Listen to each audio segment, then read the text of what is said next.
তাহলে আমাদের এই যে ধ্বনিগুলো কি বলেছি আমরা, এই ধ্বনিগুলো হচ্ছে স্পর্শ ধ্বনি, তাই তো? স্পর্শ ধ্বনি কয়টা ধ্বনি? স্পর্শ ধ্বনি আমাদের না, 5টা বর্গ। বর্গগুলো কোনগুলো? ক, চ, ট, ত, প, এগুলো বর্গ। এগুলো বর্গ 5টা ধ্বনির, সরি 25টা ধ্বনির 5টা বর্গে বিভক্ত করা হয়েছে। আর প্রত্যেক বর্গে কটা করে বর্ণ রয়েছে বাবা? 5টা করে বর্ণ রয়েছে। কটা করে বর্ণ রয়েছে? 5টা করে বর্ণ রয়েছে। তাহলে 5 5 25।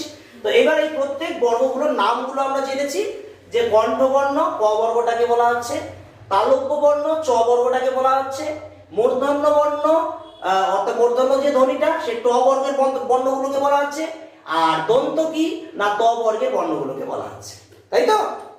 এরপর কি যে ওষ্ঠ, এই প বর্গের বর্ণগুলোকে বলা হচ্ছে। ওষ্ঠ মানে কি বলেছিলাম? ঠোঁট, তাই তো? তো এই এত নাম তো মনে থাকবে না আমাদের, বা থাকলেও হয়তো গুলিয়ে যেতে পারে, তাই ছকটা আমরা এইভাবে করে সাজাবো। ক খ গ ঘ ঙ, চ ছ জ ঝ ঞ, ট ঠ ড ঢ মূর্ধন্য, ত থ দ দ দন্তন্য, প ফ ব ভ ম, এইভাবে সাজাবো বাবা। আর আমরা কি করব, উপরে একটা আমরা বাক্য মনে রাখবো, তাই তো? ওই বাক্যটাই হচ্ছে আসল, কারণ এত নাম তো মনে নাও থাকতে পারে, কণ্ঠ, তালব্য, মূর্ধন্য, দন্ত, ওষ্ঠ পরপর মনে নাও থাকতে পারে। তার জন্য আমরা কি করব, এই বাক্যটাকে মনে রাখবো। কি বাক্যটা বলেছি? কত মত ওয়াও। তার মানে এই যে বর্ণগুলো ক, ত, ম, দ, ওয়াও, ওয়াও এর ও নেব আমরা। এই মত মানে কি বলেছি? অহংকার বলেছি, তাই তো? তো যাই হোক, এই যে কতে আমরা কি পেয়েছি? কণ্ঠধ্বনি। কতে আমরা কি পেয়েছি? কণ্ঠধ্বনি, তাই তো? কতে আমরা কি পেয়েছি তাহলে? কণ্ঠধ্বনি।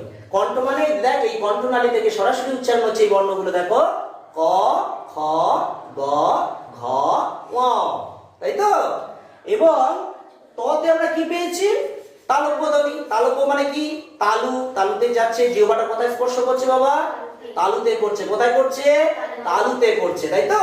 তাহলে দেখো চ, ছ, জ, ঝ, ঞ, এই যে বর্ণগুলো, এই 5টা বর্ণ, এইগুলো কোথায় গিয়ে স্পর্শ করছে?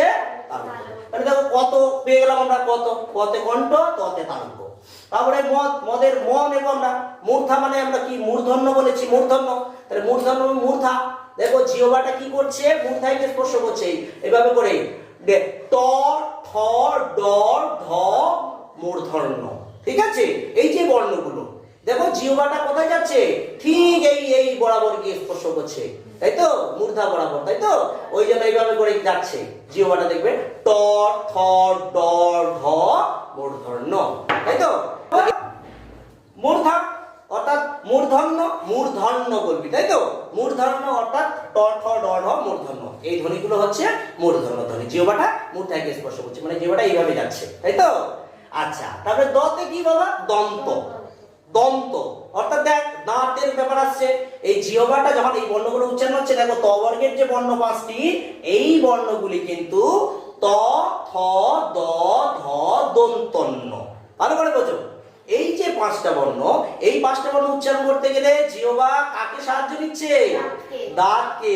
দাঁত ছাড়া কিন্তু উচ্চারণ হবে না। দেখ, যদি কারো দাঁত না থাকে তাহলে কিন্তু সে অনেকটা মানে ভালোভাবে উচ্চারণ করতে পারবে না। এটা ছোট বাচ্চাকে যদি উচ্চারণ করতে দাও, বা বাড়ির বয়স্ক যদি কারো দাঁত ভেঙে পড়ে যায়, তাহলে তখন তার উচ্চারণ করবে ত, থ, দ, ধ, এরকম উচ্চারণ করতে হয়ে যাবে, তাই তো? কিন্তু এখানে দেখো, আমরা স্পষ্ট যদি উচ্চারণ করি তাহলে কি হবে? ত, থ, বলো, দ, ধ, দন্তন্য। মনে থাকবে? এইগুলো হচ্ছে কি ধ্বনি? দন্ত ধ্বনি। মনে থাকবে বাবা? দাঁত, দাঁতে গিয়ে স্পর্শ করছে, দেখো। আর ওয়াও থেকে আমরা কি নিয়েছি? ওষ্ঠ, ও নিয়েছি। ওষ্ঠ মানে কি বলেছি? ঠোঁট। ওষ্ঠ মানে কি বাবা? ঠোঁট। তো এখানে দেখো ঠোঁটের কাজটা কি? ঠোঁটের কাজটা হচ্ছে আমাদের কি বলবো, এই যে 5টা বর্ণ উচ্চারণ হচ্ছে, শুধু ঠোঁটের কাজ হচ্ছে এখানে। দেখো, খুব একটা অন্য কিছুর কাজ নেই। দেখো ঠোঁট, তুমি যে ঠোঁটটাকে হা করে রাখো হবে না, বা বন্ধ করে রাখলেও হবে না, ও শুধু ওই ঠোঁটের কাজের জন্যই হবে। দেখো প, ফ, ব, ভ, ম, এই প বর্গের অন্তর্গত যে 5টা বর্ণ, এগুলো হচ্ছে ওষ্ঠধ্বনি। মনে থাকবে? বুঝতে পেরেছো? তাহলে আমরা কি মনে রাখবো? এই নামগুলো মনে রাখার জন্য কি মনে রাখবো? ওই কত মদ ওয়াও, মনে থাকবে? আর এইভাবে ছকটা সাজাবো, কিন্তু এইভাবে সাজানো হবে না, কিন্তু ছকটা এইভাবেই সাজাতে হবে, মনে থাকবে? এরপরে আমরা দেখো এই দিকটা করে শিখবো, এই দিকটা করেও আমরা কিন্তু শিখবো। দেখো এই দিকে আমরা এই যে বরাবর, দেখো আমি এইভাবে করে ইয়ে করে দিচ্ছি, মার্ক করে দিচ্ছি।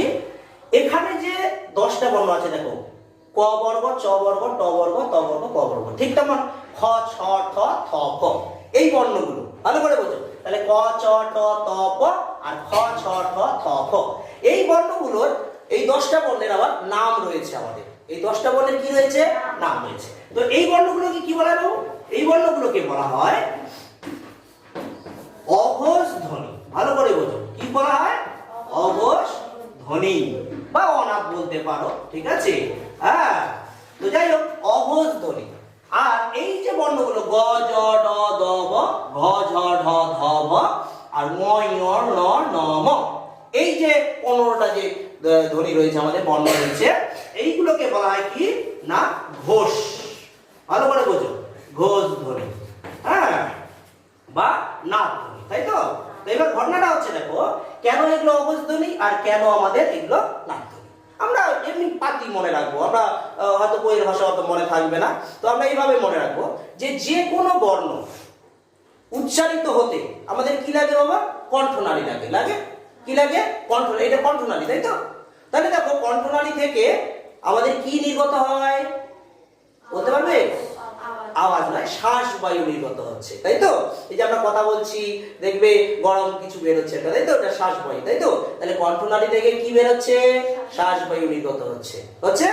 এরপর আমাদের যে এই বর্ণগুলো, এই যে বর্ণগুলো যখন উচ্চারণ হচ্ছে, এগুলোতে উচ্চারণের সময় কম শ্বাস বায়ু লাগছে, অনেকটা কম শ্বাস বায়ু লাগছে। তাই এই বর্ণগুলোকে কি বলা হচ্ছে? অঘোষ ধ্বনি। ভালো করে বোঝো। তাহলে কণ্ঠনালী থেকে আমাদের কি বেরোচ্ছে? নির্গত হচ্ছে শ্বাস বায়ু। নির্গত হয়ে যখন এই ধ্বনিগুলো উচ্চারিত হচ্ছে, তখন কম শ্বাস বায়ুর প্রয়োগ হচ্ছে। তাই এই ধ্বনিগুলোকে বলা হচ্ছে অঘোষ ধ্বনি বা অনাদ ধ্বনি। কিন্তু এই যে গ উচ্চারণ করো আর গ উচ্চারণ করো, অনেকটা পার্থক্য কিন্তু।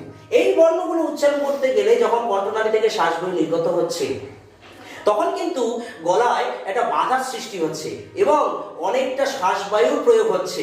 ভালো করে বোঝো। এবং অনেকটা লো নোটে একটু গম্ভীর ভাবে উচ্চারণ হচ্ছে। দেখো, ক উচ্চারণ করো আর গ উচ্চারণ করো, তাহলে বুঝতে পারবে। করো আর গ করো, বুঝতে পারছো? গলায় একটা বাধার সৃষ্টি হচ্ছে। ওই জন্য এই ধ্বনিগুলোকে কি বলা হচ্ছে? ঘোষ ধ্বনি। মানে এগুলো শ্বাস বায়ু বেশি লাগছে, গলায় একটু বাধার সৃষ্টি হচ্ছে, অনেকটা গম্ভীর ভাবে উচ্চারণ করছে। কি বলা, বুঝতে পেরেছো? ওই জন্য এই ধ্বনিগুলোকে কি বলা হচ্ছে না ঘোষ ধ্বনি। আর এগুলো হচ্ছে কি ধ্বনি? অঘোষ ধ্বনি। তাহলে আমাদের এবার ওখানে লেখা থাকতে পারে যে বর্গের প্রথম এবং দ্বিতীয় বর্ণগুলি হচ্ছে কি ধ্বনি? অঘোষ ধ্বনি। আর তৃতীয়, চতুর্থ, পঞ্চম বর্ণগুলি হচ্ছে ঘোষ ধ্বনি। তো এবার আমরা বুঝবো যে বর্গের প্রথম, দ্বিতীয়, তৃতীয়, চতুর্থ, পঞ্চম কিভাবে নির্ধারণ করব? এইভাবে নির্ধারণ করব। দেখো, এই যে বর্ণগুলো রয়েছে বাবা, এটা বর্ণ, এগুলো বর্গ তো? এগুলো কি? এগুলো বর্গ তো নাকি? এগুলো কি বাবা? বর্গ। তাহলে এই বর্গের এটা হচ্ছে প্রথম ধ্বনি, এটা 1, আর এটা হচ্ছে দ্বিতীয় ধ্বনি, এটা 2। তাহলে 1 2 এভাবে করে যাচ্ছি। তারপর এটা হচ্ছে তৃতীয়, ভালো করে, এটা তৃতীয়। এটা হচ্ছে কি? চতুর্থ। আর এটা হচ্ছে পঞ্চম। তাহলে এইভাবে করে কিন্তু বইয়ে লেখা থাকে যে বর্গের প্রথম বর্ণ, দ্বিতীয় বর্ণ বা দ্বিতীয় ধ্বনি, তৃতীয় বর্ণ বা তৃতীয় ধ্বনি, চতুর্থ। তো এইভাবে করে, তাহলে এই যে ক, খ, ক, চ, ট, ত, প, এটা হচ্ছে সবগুলোই কিন্তু বর্গের প্রথম ধ্বনি বা বর্ণ। আর খ, ছ, ঠ, থ, প এগুলো হচ্ছে সবগুলোই দ্বিতীয় ধ্বনি বা দ্বিতীয় বর্ণ বর্গের কিন্তু। হ্যাঁ, আর গ, জ, ড, দ, ব এগুলো প্রত্যেকটাই তৃতীয় ধ্বনি বা তৃতীয় বর্ণ। ঘ, ছ, ড, ধ, ভ এই হচ্ছে এগুলো চতুর্থ ধ্বনি বা চতুর্থ বর্ণ। তাহলে এইভাবে 1 2 3 4 মনে থাকবে তো এবারে, প্রথম, দ্বিতীয়, তৃতীয়। এবার ম, ঞ, ণ, ন, ম, এই যে পাঁচটা, এই যে পঞ্চম ধ্বনি। তাহলে বর্গের পঞ্চম ধ্বনি যদি তোমাকে বলে, তাহলে কোনগুলো বলবে? এইগুলোকে বলবে, মনে থাকবে।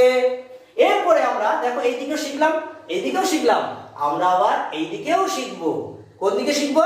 এই দিকটা করে শিখবো, ঠিক আছে? এই দিকটা শিখতে গেলে দেখো আমরা এখন কি করব? এখানে আমরা লিখবো, একটা করে শব্দ লিখবো, অল্প প্রাণ, মহা প্রাণ। আবার লিখবো অল্প প্রাণ। আবার কি লিখবো? মহা প্রাণ। আর এটা কি লিখবো? নাসিক্য। এইবার দেখো, আমাদের বইয়ে এরকম লেখা থাকে যে অল্প প্রাণ বর্ণ কোনগুলি, তখন ওখানে লেখা থাকে বর্গের প্রথম এবং তৃতীয় বর্ণগুলি, তো গুলিয়ে যায়। কিন্তু আজকে আমি তোমাদের নাম্বারগুলো শিখিয়ে দিয়েছি, এটাও যদি না মনে থাকে তো তোমরা যদি এইভাবে ছকটা লেখো যে স্যার বলেছেন কি যে প্রথমটা হচ্ছে অল্প, পরেরটা হচ্ছে মহা, পরেরটা আবার অল্প, পরেরটা আবার মহা, এভাবে মনে রাখলেও হবে। তাই ছকটা কিন্তু ঠিকঠাক সাজাতে হবে। কিন্তু এবার প্রাণ মানে কি জানো? প্রাণ মানে হচ্ছে শ্বাসবায়ু। প্রাণ মানে কি বাবা? শ্বাসবায়ু।